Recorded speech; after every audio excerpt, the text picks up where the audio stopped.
Hi guys, it's me again. Look at the breakage. Like, no one is gonna introduce their self like that. Hi guys, it's me, Ray, and welcome to another video of mine. Guys, before we get started, I'm gonna need you to do a couple of things. First off, ensure that you hit that subscribe button and don't forget to press that bell, ding-a-ling-a-ling, so you can keep updated of any time I upload a video. Guys, today we are going to be talking about why some of our favorite YouTubers are struggling to grow their hair. If you want to find out more, make sure you stay tuned. So, the role of a natural hair guru was essentially to help us who are natural learn our hair. So they were there to almost guide us on how to get healthy hair. When the natural hair movement started, the second one, many women came online and began to document their hair journey. So telling us things that worked, methods they did, how they were able to preserve length, see growth, reduce issues in their hair. And this essentially birthed the hair guru, because you saw women that had not that much hair or had severe issues with their hair. So let's say they had excess dryness, shedding, and they were documenting their journey. And as they were documenting their journey, they were learning their hair. Then what they learned, they shared it with us. And boom, you got a natural hair guru. Now, fast forward. Anyone with a head of hair with a camera and lights is essentially a hair guru. Everyone is entitled to their own opinion. Everybody is allegedly an expert, even though they haven't mastered their hair. So I think there needs to be a distinction between a hair guru and someone who just makes natural hair videos. In terms of what I see myself as, I don't know. If you've been on this channel for quite a while, then make sure you just leave in the comments down below. Am I just a natural hair YouTuber or am I a natural hair guru? I don't know. I do give tips on how to, maintain and grow your hair. And if you've been on my channel, you would have seen how I've been able to really get my hair to go from this to this. So yes, but yeah, let's just get into the video. This is in no particular order, but one of the reasons I think many natural hair gurus or natural hair YouTubers are unable to grow their hair is because they are over manipulating their hair. Every 5 minutes there is a new hairstyle. Every 2 minutes their hand is in the hair. And if you know anything about preserving the hair on your head, you want to reduce the manipulation, when it comes to your hair. You don't want to be rubbing your hair, twisting it up every 5 minutes, doing this, doing that. No. You want to leave your hair, and that's where protective styling comes in. Like, good protective styling allows you to leave your hair alone so you can retain the length that you have obtained because of a healthy, successful hair routine. Okay, this one is a little bit controversial, but I'm gonna say it anyway, because when has that ever stopped me? Too many DIYs. Yeah, I said it.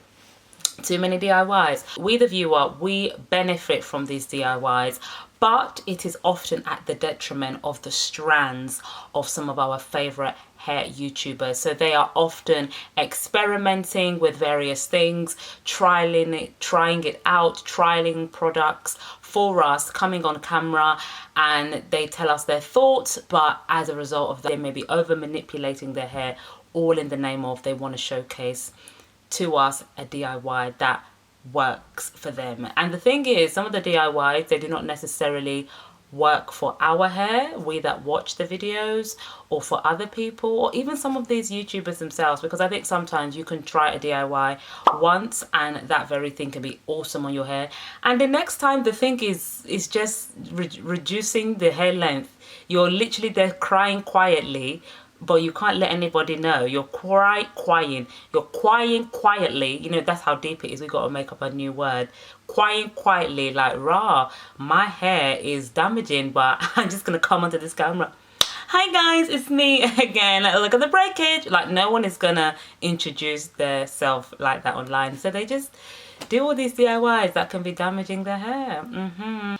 that is why it is important to do a patch test. I have a couple of online publications and courses where I make reference to the importance of a patch test. I'll leave them down below, so definitely check them out. And a patch test essentially is where you take a patch of your hair, or it can be done on your skin, and you test out the product on that very small patch, and depending on how your skin, your hair reacts, then you continue using that product, that DIY, whatever it is, on the entirety of the section, or in our case the entirety of your hair. Yeah, that is quite important. I know sometimes it's a bit annoying because you buy all these products and you do a patch test and you can realize, like, oh my days, this doesn't work, and you spend all that money. But it's better to do that than you just spend all this money and it's just destroying your hair. So get a patch test, or just do thorough research and then do the DIY. Do you get me? Guys, this is another one that is a bit controversial, but I'm not here to be snatching people's edges. You see me, yeah? I'm trying to keep my edges. I may not want anybody to come and snatch my edges, and I'm not trying to snatch your edges, but we got to speak the truth. You know, we need to speak the truth. Wigs. Wigs. You see, I can't even look at you too tough, but you man, you gal them. Everybody know them. That what I'm saying is low-key, high-key true. The wigs, like, one thing about wigs, yeah, this is not a wig. I think you can probably tell this is my real hair. One thing about wigs, they're not inherently bad, but I find that they make a lot of us lazy naturals. That's my experience. And wigs can actually be out here snatching your edges. And this is one of the reasons why some of our favorite natural YouTubers, they're not able to grow their hair. I have YouTubers that I follow and they have been able to preserve the health of their hair, just phenomenal growth, you know, exponentially. Look at English, low. Their hair has thrived massively, and their main protective style, or one of the things that they do in their thorough and effective hair regime, is use wigs. But when they wear the wigs, there is a whole lot going on before that lace touches that scalp. Hello. So I think it's very important that if you're gonna wear wigs, make sure you do the proper things beforehand to ensure that you are looking after your hair. But you've got the ones as well that they are always in a wig, and that's your choice. It's your choice. But the hair is restores then breaks, restores and breaks. And I felt like that was my experience with wigs. It's like, oh, preserve length, oh, breakage. It was like this yo-yo when it came to hair length. I was like, nah, I'm gonna leave the wigs. I wanted to try my utmost to just embrace how I look in it, you know, as a whole. But yeah, like the wigs are just and they also give this falsehood of what, if you're constantly wearing wigs, you're newly natural, so you're still learning your hair, or you've just done another big chop. Wearing wigs all the time can really be at the detriment of your hair, as I've just described, but also like your self-esteem, low-key, high-key. So if you, like, so my hair is like this, so I have quite big hair, but if I had hair that was a bit smaller, but I always wore wigs that were, let's say, this big, in my head I might start to think like, oh, my hair's gonna look like this big as the wig, because I haven't learnt my hair and understood what my hair does. Then when I see my hair, I'm like, God, I want a refund. Father, I want a refund. Yeah, you gonna take some strands, Lord? I mean, sorry, you gonna take some cash, Lord? I want a refund. My hair, I didn't sign up for my hair to be looking like this. Do you know what I mean? So you need to be careful with wearing your wigs. Learn your hair, look after your hair if you are going to wear wigs. But if you yeah, just yeah. Brand deals, like, I'm not even trying to get anybody's coins. It is one of my dreams, my desires, to be a natural hair influencer, where me too, I'm getting brand deals. Absolutely, that would be the, you know, that would be amazing to have that one day. But I'm noticing that even the brand deals are causing a lot of stress and manipulation, etc., on the hair. I know there's a YouTuber, she's in the Americas. I mean, they're always in the Americas. We love you guys in the US. We in the UK and Europe, please, let's create more content. I remember one time she was like, you know, this constant back-to-back brand deals, natural hair brand deals, was having an impact on her hair.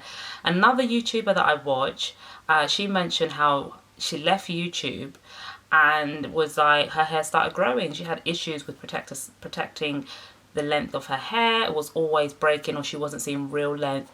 She come off YouTube, then she began to see length. I can assume the reason as to why that was because she was constantly, and does fairly frequently, do reviews. But once you take that out of the equation, baby girl was like, I'm no more that bold, I'm no more that, hey, look at that bad, that wasn't even English, I'm no longer bold, my hair is bodacious. And that's because she just said, nah, YouTube and co, you ain't gonna be up here trying to steal my edges. Like, it's a no from me. So the brand deals are really having an impact on our natural hair guru's hair. You know, every day you're washing your hair. Do you need to wash your hair that many times a week? You're not even going to the gym, do you? No. Laziness. Some of our favorite YouTubers, including me, we be lazy. They be lazy. You know, it's just got to a point where the natural hair movement has transitioned into this thing where it's merely or highly focused on monetization as opposed to methods that work and help women grow their hair. There is still that element very much in play, but you do see that a lot of us that are on here trying to do things about, teach you about natural hair, it really is about monetization. I don't think I'm really there yet, but you know, God help me. And it just makes you lazy, because it's, you may notice that some individuals, they only pop on the tube when it's a brand deal. And sister, honestly, get the point. But it's just a bit frustrating, like when someone has very damaged hair trying to recommend me a product, and some people buy it. Me, I'm sorry, I can't buy that. I recall ages ago there was a YouTuber who had like thoroughly damaged hair, like I'm talking send that hair to hospital kind of damaged hair, giving us a hair review on a certain brand. And it's just like, sister, I know we need to get the coins. From what I know, you're a lifestyle YouTuber, so maybe you can do, or content creator, you can do other things. Please don't come and talk to us about hair.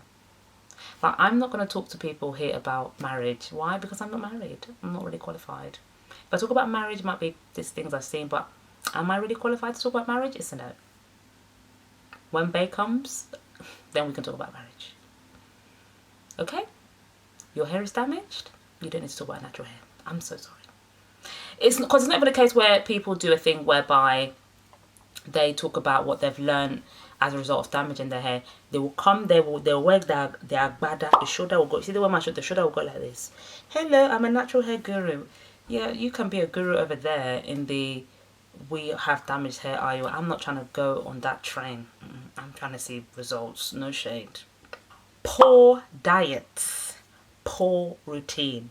Poverty diet, poverty routine. There is a YouTuber I watch, and they mention the importance of having a healthy food regime or routine, just eating healthily. There's a couple actually that speak about that. I myself has mentioned it in past videos. You are what you eat to a degree, like you really are. Some of you be like, my hair is not growing, my hair's doing this, my hair's doing that. It is probably because, sister, you're eating a lot more junk. There is this meme and people find it funny, but I don't. I'm so sorry. I'm so like today, I'm just like, Rachel, what's your humor? In the bin. But like, there's this meme and it's like what I put on my hair versus what I put in my body. And they've got all these like juices and berries on the hair. And you've got like snacks, high fatty snacks that you put in your body. Like, I'm not going to be out here that I just didn't have a vegan pizza yesterday. Like, to be honest, I went to an event, they had vegan pizza, I had it. So what, even though I had a gluten-free pasta dish in my bag, vegan, but we're not going to talk about that, okay? You have no business eating wheat, right? But you still like it. Okay. But routine, eating healthily matters. Eating healthily really does matter, and a lot of people are sleeping on the importance of routine, healthy routine, okay? You got a poor diet, let's fix that. itchy nose. Right, guys, thank you so much for watching. Make sure you share this video with at least one friend. Have a good day. Ray.